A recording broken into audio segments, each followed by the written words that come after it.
Which of the following undergo oxidation and reduction simultaneously in presence of 50% of NaOH? आता या reaction मध्ये काय सांगितलेले तर ऑक्सिडेशन आणि रिडक्शन सायमल्टेनियसली व्हायला. Oxidation means what? That is increase in oxidation number. Reduction means what? Decrease in oxidation number. मग आता सपोज याच्यामध्ये जर आपण कन्सेप्ट बघितला तर फर्स्ट वन याच्यामध्ये रिलेटेड कंपोनेंट्सचे दोन कंटेंट आहेत. फर्स्ट वन बघितलं तर पहिली असते अल्डॉल कंडेन्सेशन रिएक्शन. अल्डॉल मध्ये काय होणार आहे? Aldehyde generally get converted into means C double bond OH converted into alkene by addition of two contents now.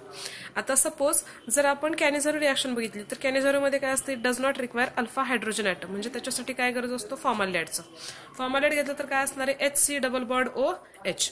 याच्यावर जर सपोज आपण NaOH ची ऍडिशन केली, further addition of HC double bond OH, what happen then? ONA combines with carbon atom.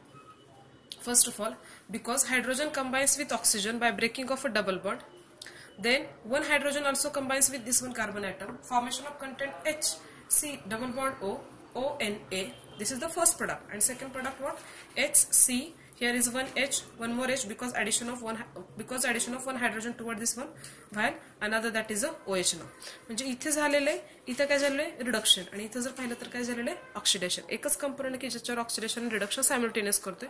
This is called as a Cannizzaro reaction. म्हणजे option कोणता असणार आपला? D.